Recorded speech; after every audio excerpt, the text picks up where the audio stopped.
This year, the Royal House of Windsor celebrates 100 years on the British throne.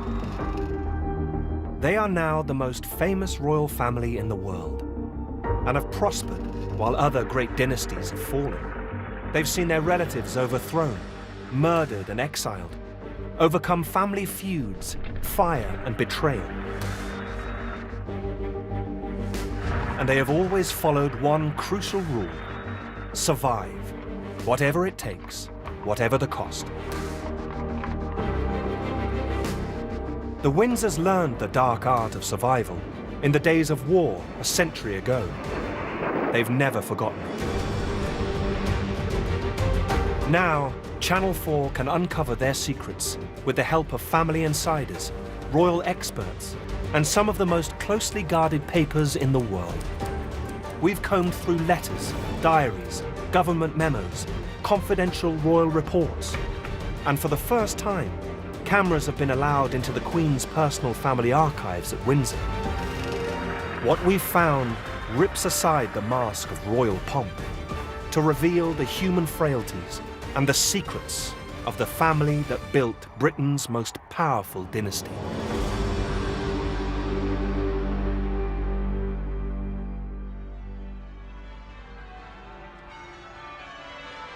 On the 20th of November 1997, the Queen and Prince Philip arrived at a damp Westminster Abbey.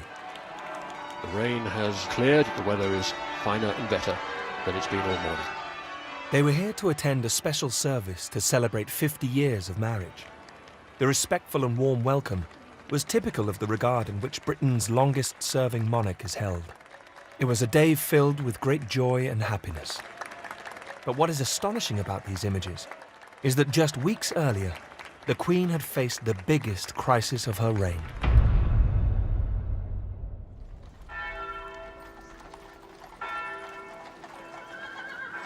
The Windsors had failed to imagine that a naive teenage girl could grow up to mount a direct challenge to the crown. They were blindsided. She went exactly against everything that they wanted and expected for the consort of the future king. Now, unpublished private papers reveal how Diana took on the House of Windsor, how she manipulated both her own image and leading politicians of the time. She knew that they knew that she was an asset to British diplomacy. Private correspondence reveals the sympathy and support of an unlikely ally at the very heart of the family. Charles was silly to risk everything with Camilla for a man in his position. No one knew better than Prince Philip just how hard it was for an outsider to come into the royal family. Only for a restored House of Windsor to fight back, secure in the knowledge that they had history on their side. They are not just thinking of next week, next year. They are thinking of 50 years, 100 years.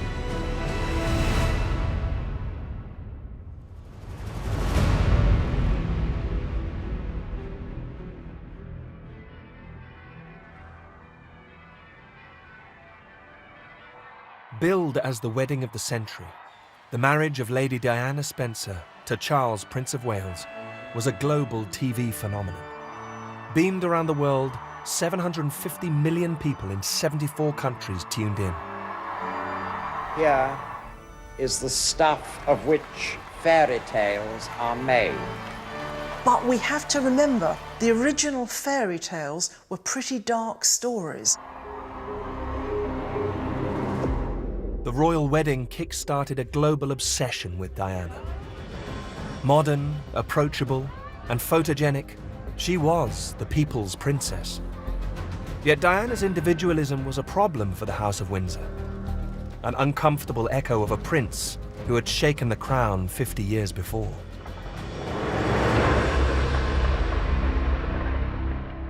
I feel like a caged animal. It maddens me never to be out of the public eye. These are the words not of Diana, but of another who'd held the title of Wales.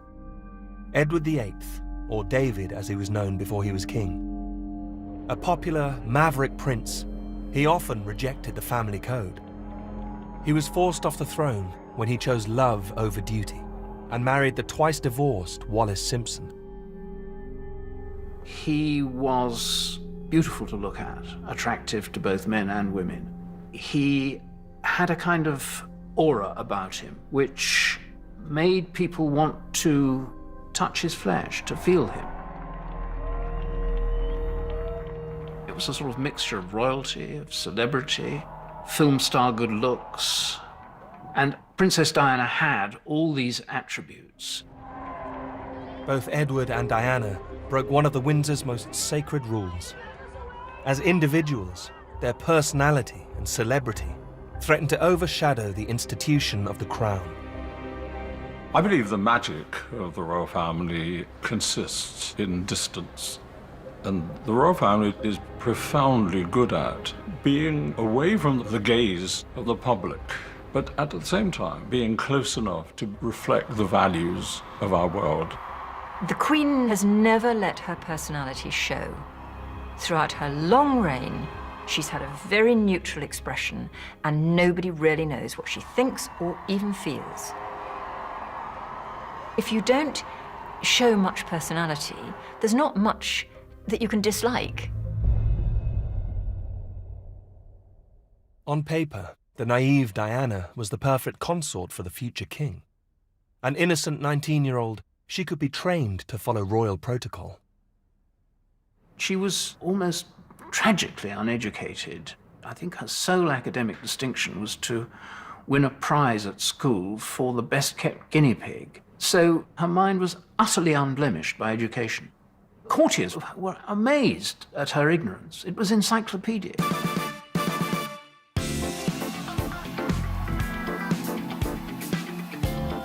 At 31, Charles had gained a reputation for being a playboy prince, but he now needed a wife and heir. Charles and Diana's would be the last of the royal dynastic marriages. Charles felt that he could impose his own personality on her, and she would become a kind of female complement to him. So she was a toy. She was a kind of Barbie doll as far as he was concerned. In a TV interview, the 21-year-old Charles said, "Whoever I choose is going to have a jolly hard job, always in my shadow."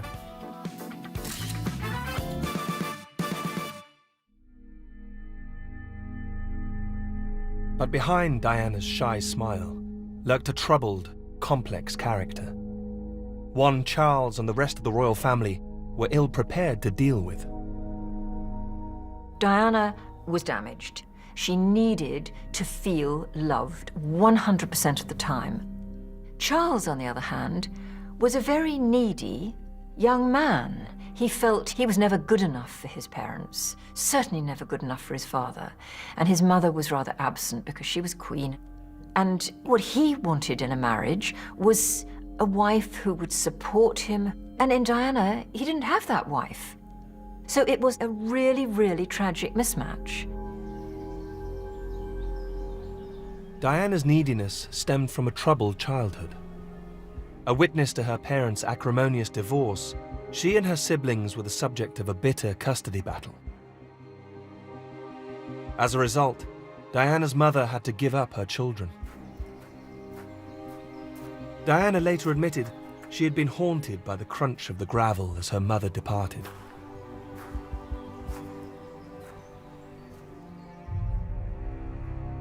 She was damaged mentally by her experiences. And then moving into the royal family was the worst possible scenario that she could have found for herself.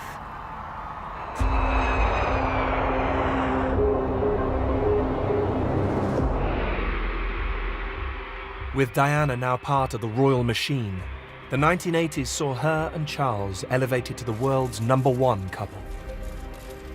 Wherever they went, they were mobbed, come rain or shine. The reward for sitting it out was a few words from a raincoat and brolly princess. And she spoke to each damp child.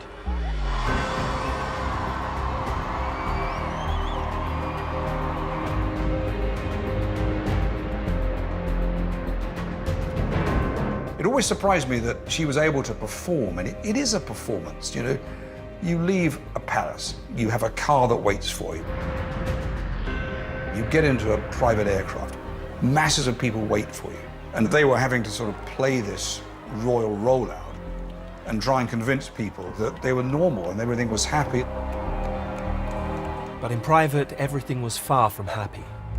Almost from the start, the royal couple's relationship began to falter. Madam, how are you enjoying married life? Highly recommend. She had terrible tantrums, terrible mood changes, went into rages, floods of tears, and Charles didn't know what the hell had happened. And he thought that in some way it must be his fault.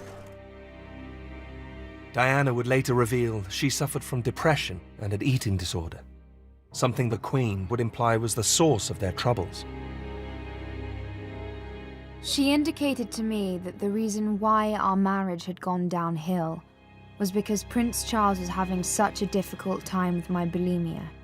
She saw it as the cause of the marriage problems, and not a symptom. In public, too, Diana struggled with the constant press attention. During the 1981 tour of Wales, she burst into tears and refused to get out of the car. And when she asked if the publicity would soon go away, the palace press secretary gave an ominous reply. I'm sorry. It won't. And it never will. I wish I could tell you otherwise, but if I did, I would be telling you a lie. Diana's experiences echoed those of Edward VIII on his 1919 tour of Canada, where the vast crowds and public adoration proved to be a terrifying phenomenon. They again and again broke through and swamped the police lines. They snatched at my handkerchief. They tried to tear the buttons off my coat. Such was the power of Edward's popularity that he complained of a bruised right hand due to overuse, a painful lesson the princess would also quickly learn. She was most at her ease with the children and perfectly prepared to get down to their level. Just like Edward when he was Prince of Wales, Diana's growing popularity boosted her confidence. And what she lacked in bookish intellect, she made up for in charisma. She empathized. She was a champion for people who were damaged. Because she was damaged herself, she was able to reach out to those people. Diana would soon reach out to those in power. She began to turn political ambitions into a potent weapon against the House of Windsor.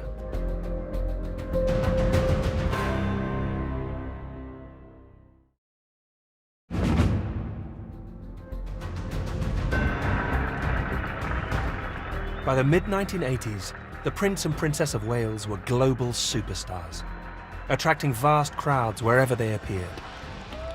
But the disparity between Charles and Diana's personal appeal was all too obvious.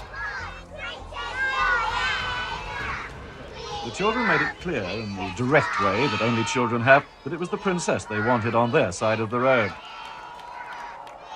When they made their tour of Australia, somebody did a count of the number of photographs of her and of him, and she occupied about 92% of the photographs, and he was very much on the sidelines.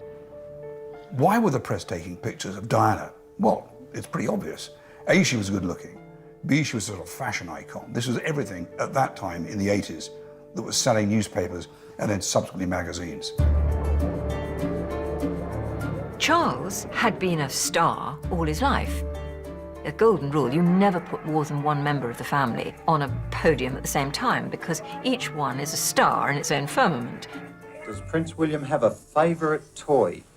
So Charles suddenly had this wife who was stealing the limelight. You got a plastic whale that throws things out the top, little balls.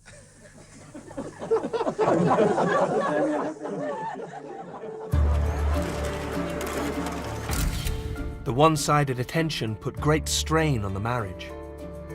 Diana spoke candidly of the effect on Charles. He was jealous. I understood the jealousy, but I couldn't explain that I didn't ask for it. The burden of keeping their troubles hidden began to weigh heavily on Charles, too. He wrote to a friend, That is the total agony about the situation, and I don't see how much longer one can go on trying to sweep it under the carpet and pretend nothing is wrong. It wasn't just Charles who was feeling the pressure. The Windsors realized history was beginning to repeat itself. Di not only upstaged Charles, but she upstaged the rest of the royal family. Nothing had been seen like this since the tours of Edward VIII. And everywhere it's a repetition. Roads lined by cheering crowds. Village streets packed tight with welcoming faces.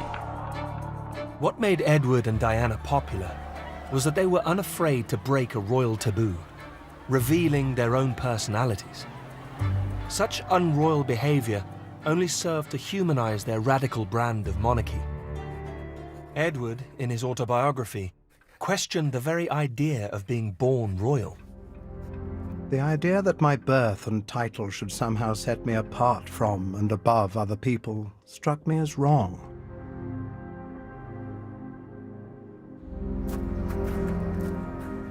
Diana candidly drew on her childhood and her parents' divorce. The divorce helped me to relate to anyone else who is upset in their family life. I understand it. Been there, done it. One of Diana's closest confidants was her private secretary, Patrick Jeffson. Following her death, Jeffson's private papers were donated to the Churchill Archive in Cambridge. They've never before been filmed. Now he's returned to see them for the first time in over 20 years. It's quite a sentimental experience, actually, looking at some of these papers. I'm surprised by how much emotions it still has the power to stir up. Looking back at his diaries reveals how quickly Charles and Diana began to go their separate ways. The entries in ink, these are the official engagements. The ones that are marked with asterisks, these were engagements that the prince and princess were going to do together. When they were first married, they did most things together. But as their marriage started to get into trouble, the asterisks tended to reduce in number. One of the most contentious choices Diana and Jeffson made was which charities she would support. A large part of Diana's appeal was her willingness to tackle controversial issues. Charity has always been a secret weapon of the monarchy, but the charities that the Queen supported were uncontroversial charities.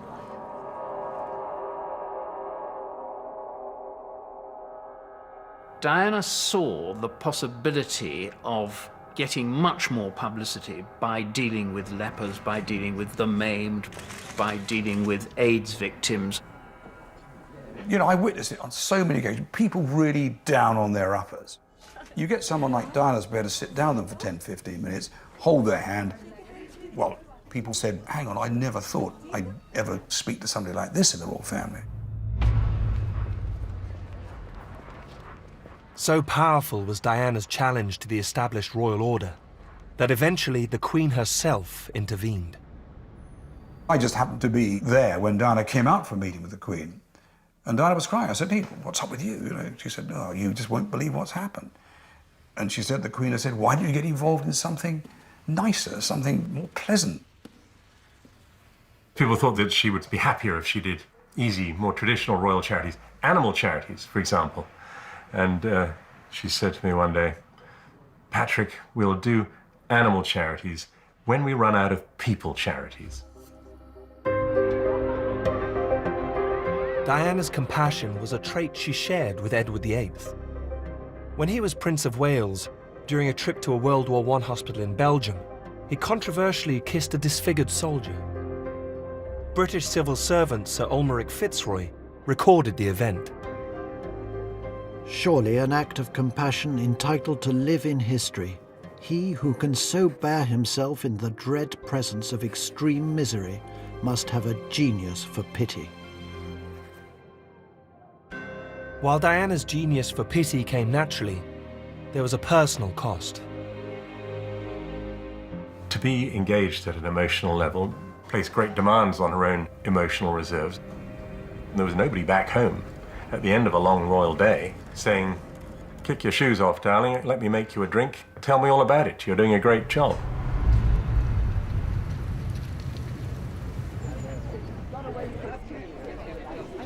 Charles's ongoing affair with Camilla Parker Bowles had long been an open secret inside the House of Windsor.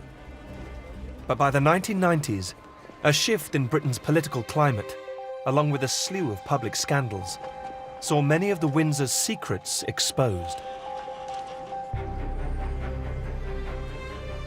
There was talk of this extensive parasitic royal family, and the wheels really were coming off the chariot. I mean, the royal family really did look like a light that had failed.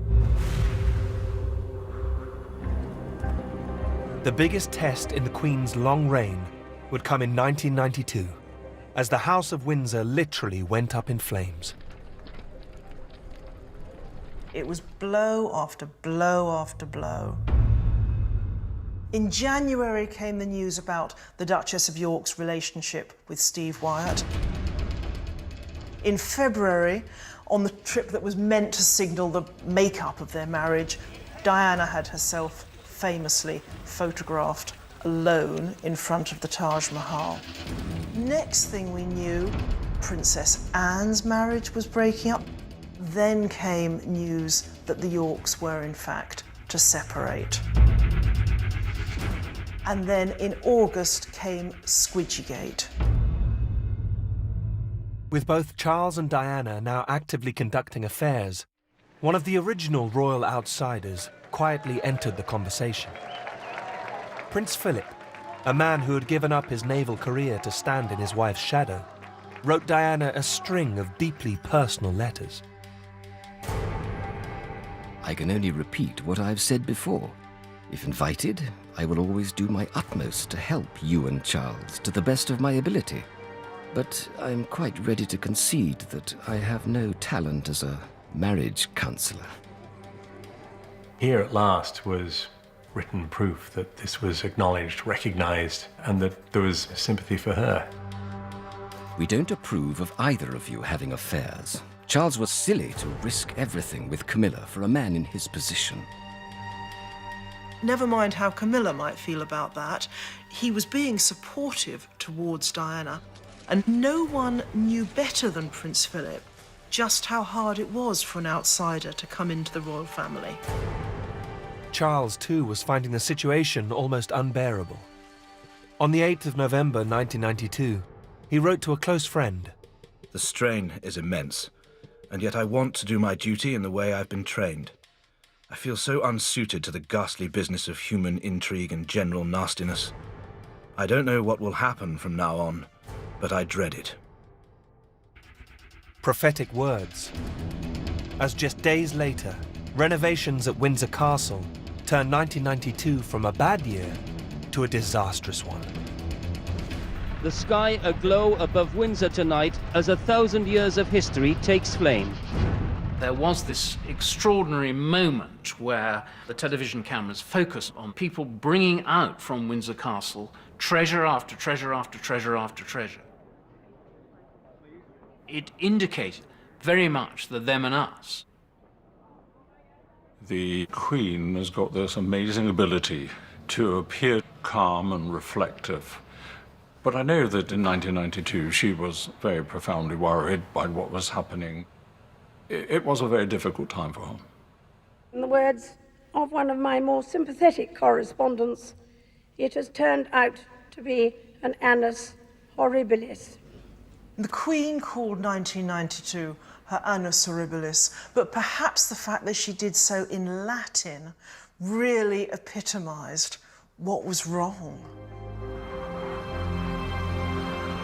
But 1992 wasn't done yet for the House of Windsor.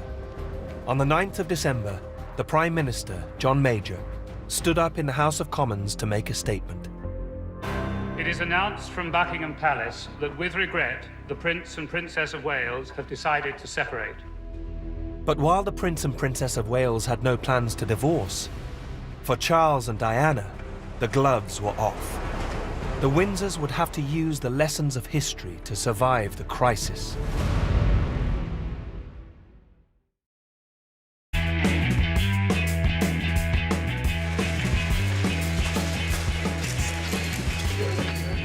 The 90s was a decade of great political change, which also ushered in a new age of celebrity. 24-hour news, an explosion of newspapers and magazines, and the start of reality television all fueled the hunger for personality. We worshipped celebrity, but most people have their moment of fame and then disappear. This royal family cannot disappear. And the now separated Diana became the most famous of them all. If they work themselves into a celebrity status, then they're setting themselves up for a fall, and they can't afford to do that because their moment of fame is as long as they live. But Diana had little regard for the royal rulebook. She set about exploiting her global appeal for both personal and political ends. The files of ex-private secretary Patrick Jeffson now reveal how he and Diana went about maximizing every opportunity. During a tour of Egypt, ahead of a visit by Foreign Secretary Douglas Hurd, Diana went on the charm offensive. She was the star of every dinner party, of every embassy event. The ambassador's cocktail party became the most social activity in the city that year. British ambassadors, British enterprise saw Diana as a powerful new weapon for UK PLC, an international face for a traditional institution combining the best of all worlds, duty and beauty. As they prepared to leave Cairo, Jeffson drafted a letter for Diana. Addressed personally to Hurd, it was an attempt to seek a political role. I do hope my short tour will have made some contribution to your aims.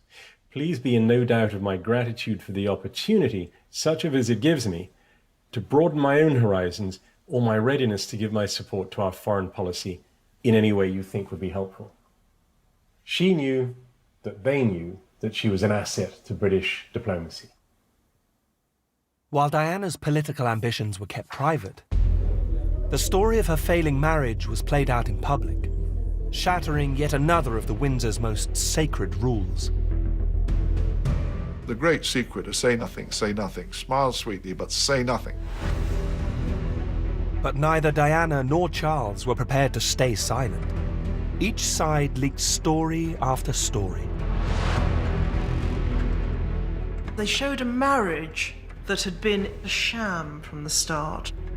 It really did open up the windows into the palace in the most lurid light imaginable. The absolute watchword is never complain, never explain. And the whole mentality of Diana was to complain when her marriage started going wrong and to explain why it had gone wrong. She was free to not just flirt with the media, but invent stories for the media, to indulge in various affairs. The press lapped it up. Not content with just revealing personal details about her marriage, Diana scaled down her charities to the most headline-grabbing. Like a modern-day Florence Nightingale, Diana seemed to be on a mission to cure the world. Let us not wait to be asked, but let us act today. Just being kind is all the sad world needs. Thank you. Yesterday's visit by the Princess of Wales was scripted brilliantly.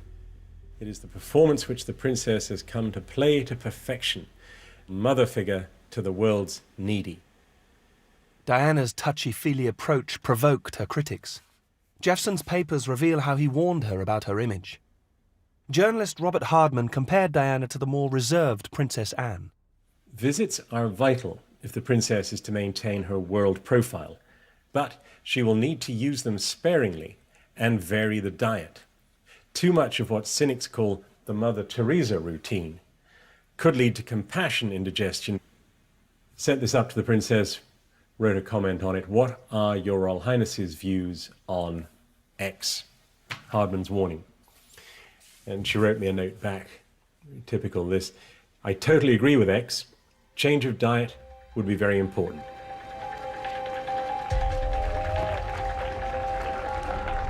As part of varying the diet, Diana began to court Tony Blair. 3 years before he won a landslide majority, he set about transforming an out-of-touch Labour Party. New Labour, New Britain, the country reborn. Tony Blair was attracted to anyone who looked like a winner. And so that would include businessmen, football managers, anyone who seemed to be a success. He wasn't really interested in those people, but he thought some of the stardust would rub off on him. And undoubtedly he saw Princess Diana in the same way. Blair and Diana were careful never to be photographed together. But he acknowledged in his autobiography that they were both modernizers. Just as we were changing the image of Britain, she was radicalizing the monarchy. For someone as acutely perceptive and long-termist about the monarchy and its future as the Queen, it must have been deeply troubling.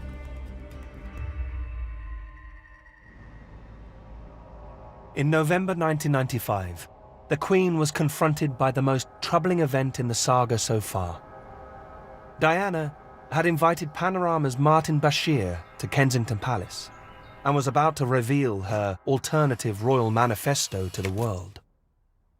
There I was one day at lunch saying to Diana, ma'am, I think if you're smart, you'll leave the other side to make mistakes and you won't give interviews and you won't.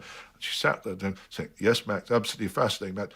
At that moment, the Panorama cameras were setting up upstairs.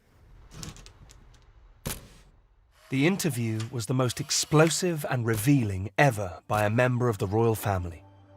And the footage reveals Diana played it for sympathy. I don't think many people would want me to be Queen. Actually, when I say many people, I mean the establishment that I'm married into, because they've decided that I'm a non-starter. Diana sat lonely on a chair, heavily cold eyes, tears gently falling down her cheeks, saying how bitterly unhappy she'd been. Well, there were 3 of us in this marriage, so it was a bit crowded. What one felt watching her was, you're out of your depth here. You know, you are stacking up trouble for yourself.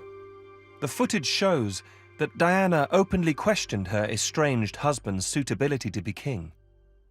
And because I know the character, I would think that the top job, as I call it, would bring enormous limitations to him. And I don't know whether he could adapt to that.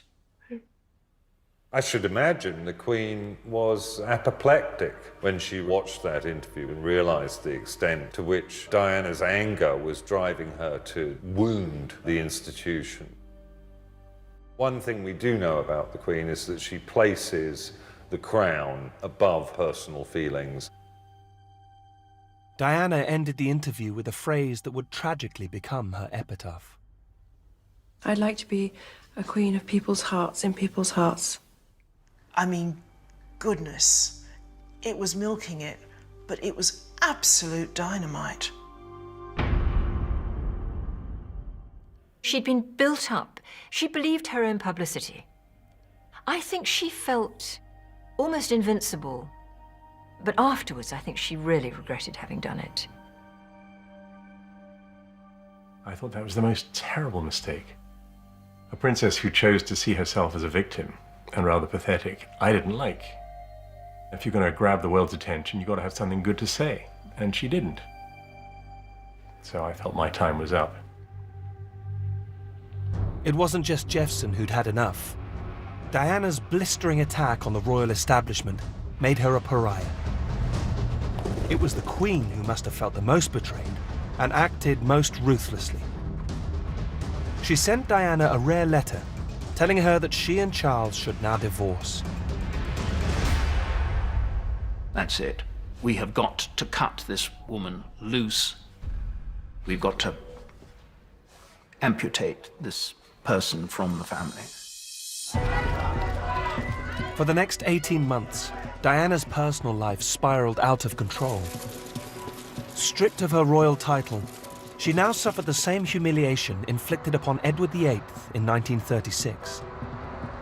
Following the Wallace-Simpson scandal, he was forced off the throne and consigned to a life of golf and gardening in exile. After the divorce, she was completely lost. She had nobody capable of guiding this unguided missile. Abandoning many of those who had once advised and protected her, Diana made new friends amongst some of the 1990s rich and famous. In early 1997, she even got involved with New Labour's election bid.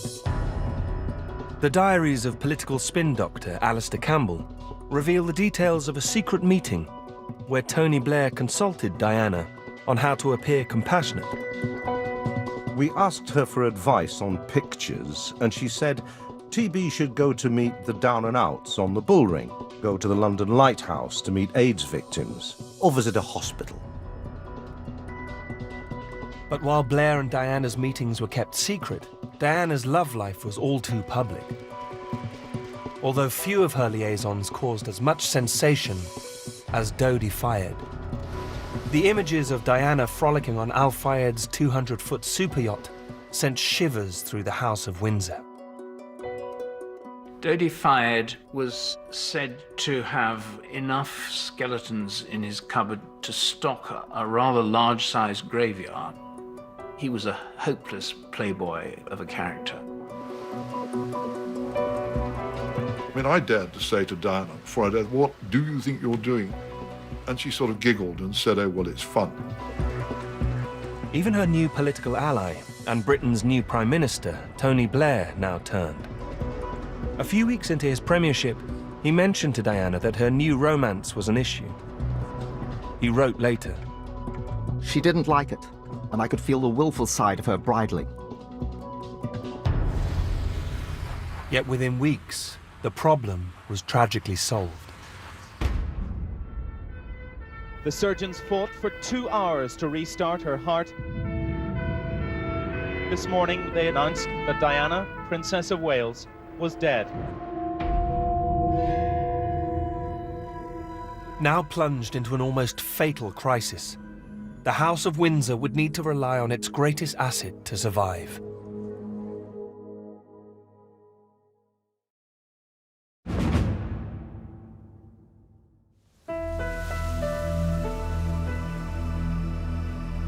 The death of Princess Diana stunned both the nation and the world.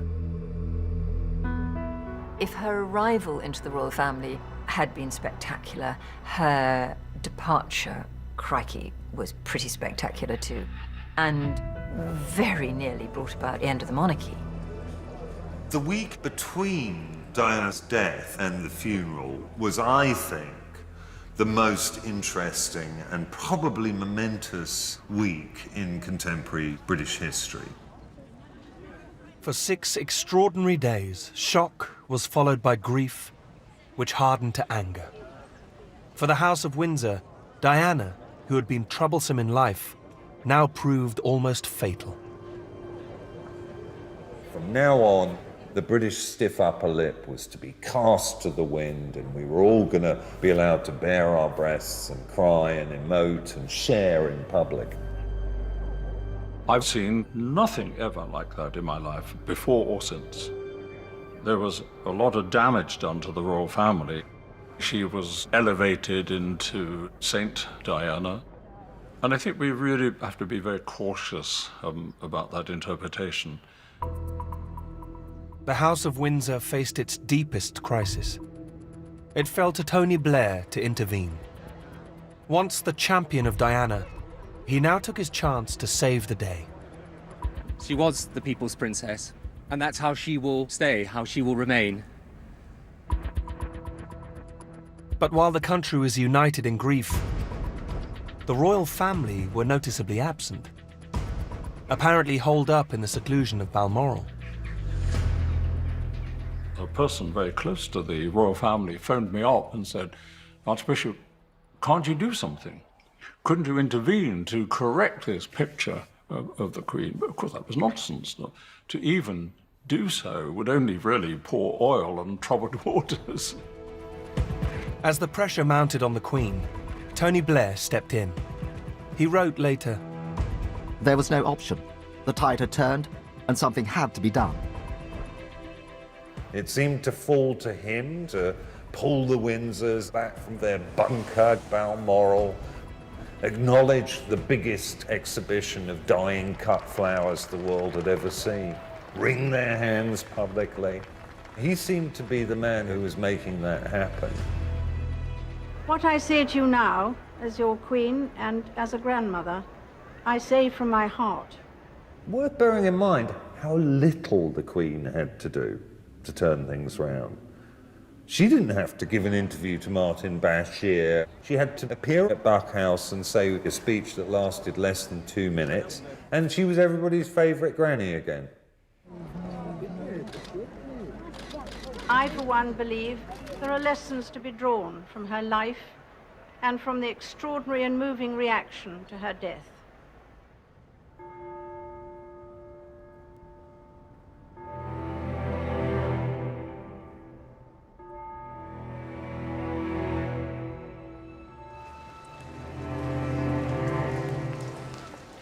With millions on the streets and billions watching around the world, Diana, Princess of Wales, was laid to rest. The Queen bowed her head. It was a small gesture, which had a powerful effect. That's the Queen's great strength as one of the great showwomen of all time, is she understands that, you know, when you have a track record of doing very little can say a lot.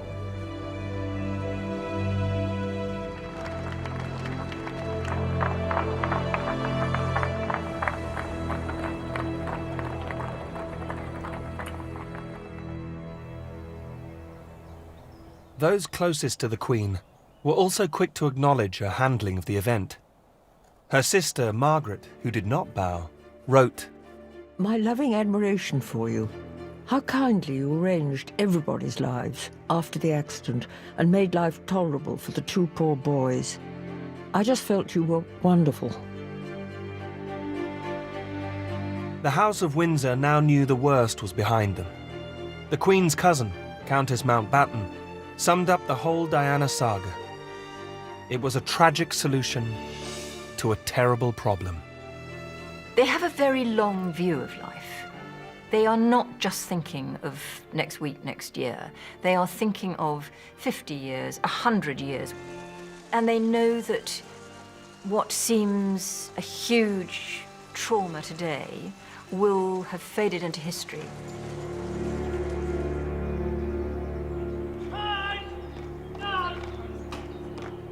Yet the Windsors had to admit some things needed to change and undertook a period of modernization.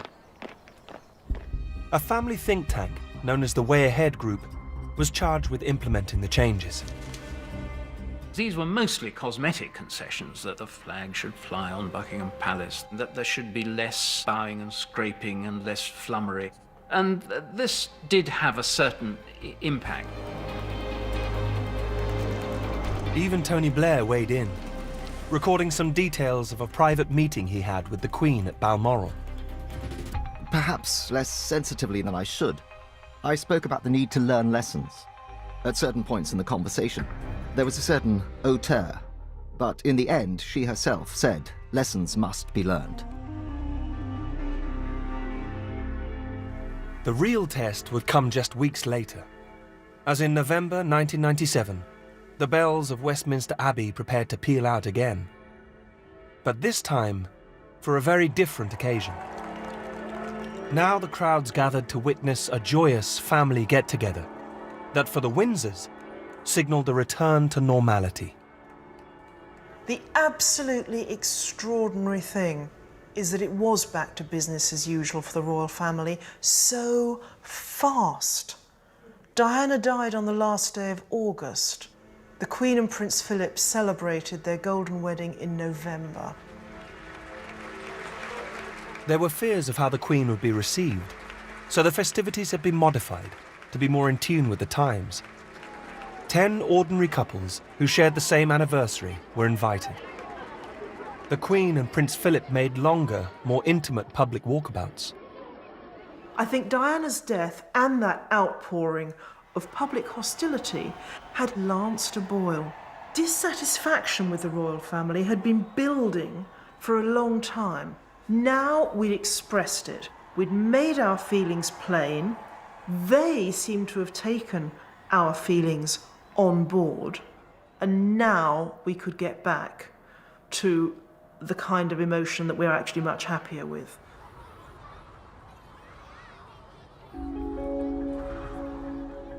But while Diana is gone, for the Windsors, she can never be forgotten, as she has left an indelible mark on the family in the form of William and Harry, two young boys who had to endure very private grief in front of billions. You cannot help but feel that those young boys must have been terribly, terribly traumatized. They've never really explained, let alone complained about what happened, but to any emotionally intelligent onlooker, that was a terrible thing to do to children. While it remains to be seen exactly what style of monarchy William will adopt, one thing is certain: both he and Harry are a potent reminder of Diana, Princess of Wales.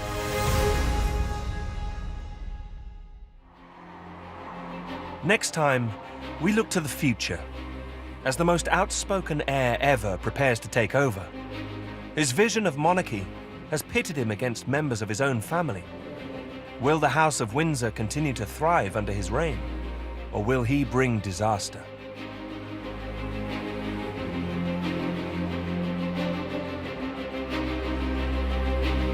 A Mormon Community, 3 wives, 1 husband, 9 o'clock tomorrow night. Very modern and understanding polygamous family. Next tonight, Channel 4, Our Police, Our Paramedics, 999. What's your emergency?